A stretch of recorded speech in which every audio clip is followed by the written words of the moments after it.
మీ business ఏదైనా మీ ఊర్లో promotion చేయాలంటే అది సుమన్ టీవీతోనే సాధ్యం. ఇప్పుడే సంప్రదించండి.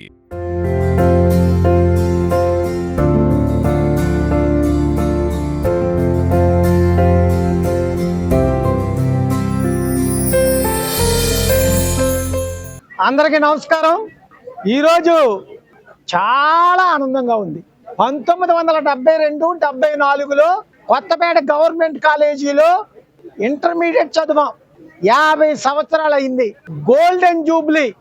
ఈ 50 సంవత్సరాల్లో అందరూ వారి వారి విద్యుక్త ధర్మంలో, కొంతమంది ఉద్యోగాలలో, కొంతమంది వ్యాపారాలలో, కొంతమంది రాజకీయాలలో ఎవరికి నచ్చినటువంటి రీతిలో వారు బ్రతుకుతూ చాలా మంది సుదీర్ఘ ప్రాంతాలకు వెళ్ళిపోయారు.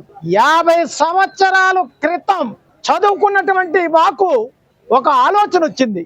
ఇప్పటికి ప్రతి వాళ్ళు ఇంచుమించుగా 7 దశాబ్దాలంటే 70 సంవత్సరాలకు రీచ్ అవుతున్నాం.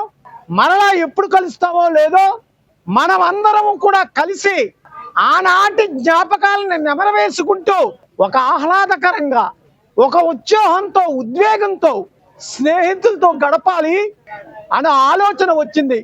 ముఖ్యంగా బాణీ గారు, కేతిరెడ్డి సత్యనారాయణ గారికి, వారిద్దరు ఆలోచనకి ఒక కోర్ కమిటీగా ఏర్పాటు చేసుకుని ఒక కార్యక్రమం రూపొందించుకున్నాం. మేము 30-40 మందితో ఈ కార్యక్రమం చేస్తామేమో అనుకుంటే 76-80 ఫ్యామిలీస్ వచ్చారు, గురువులు వచ్చారు. ఆనాటి గురువుల్ని చూసాం, సత్కరించుకున్నాం. ఇందులో హైలైట్ ఏమిటంటే జోసఫ్ మాస్టర్ గారు కూతురు నైనా గారు యుఎస్ నుంచి వచ్చారు ఫ్యామిలీతో. బెంగళూరు నుంచి, హైదరాబాద్ నుంచి, విశాఖపట్నం నుంచి, కాకినాడ నుంచి, రాజమండ్రి నుంచి, కొత్తపేటలో ఉన్నటువంటి వారు అందరూ కూడా ఇవాళ కలవడం చాలా ఆనందంగా ఉంది. ఇది ఉదయం నుంచి మధ్యాహ్నం వరకు, అంటే లంచ్ టైం వరకు ఈ కాలేజీలో గడిపి ఆ తర్వాత బీసీ కన్వెన్షన్ హాల్కి వెళ్ళి అక్కడ ఇంకా సెకండ్ ఫేజ్ కార్యక్రమం ఉంది.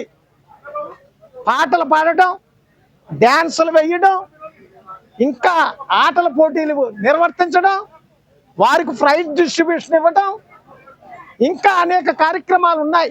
సాయంకాలం వరకు వారు ఎంజాయ్ చేస్తారు. మేము ఒకటి ఆలోచిస్తున్నాం. గతంలో పూర్వ విద్యార్థులు అందరూ కలిసి వేదిక నిర్మించి 3 లక్షల రూపాయలతో వేదిక నిర్మించి అబ్దుల్ కలాం వేదిక అని పేరు పెట్టాం. ఇవాళ మహానుభావుడికి దండ వేసి మేము ఈ కార్యక్రమాన్ని చేసుకున్నాం. మేమందరం కూడా మళ్ళా కోర్ కమిటీ డిస్కస్ చేసి ఒక గుర్తుండిపోయే కార్యక్రమం ఈ కళాశాలకి ఏదైనా చేస్తే బాగుంటుందని కూడా ఆలోచిస్తున్నాం.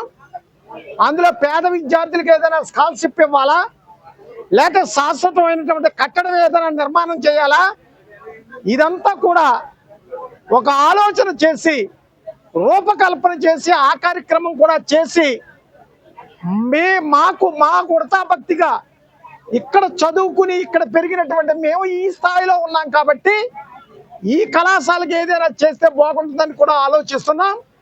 ఈ కార్యక్రమానికి సహకరించినటువంటి ఇక్కడ ప్రస్తుత ప్రిన్సిపాల్ గారు, అలాగే ఇక్కడ ఉన్నటువంటి స్టాఫ్ కూడా సహకరించారు. వారందరికీ కూడా ధన్యవాదాలు తెలియజేస్తున్నాను. ముఖ్యంగా ఇటువంటి ఈవెంట్లు స్ఫూర్తిగా తీసుకుని ఒకరినొకరు ప్రతి బ్యాచ్ వాళ్ళు చేసి ఈ కళాశాలకు ఏదో చెయ్యాలని పత్రికల ద్వారా మీరు తెలియజేయడానికి మీ వంతు సహకారాన్ని అందించాలని మిమ్మల్ని ప్రత్యేకంగా కోరుతున్నాను. Thank you.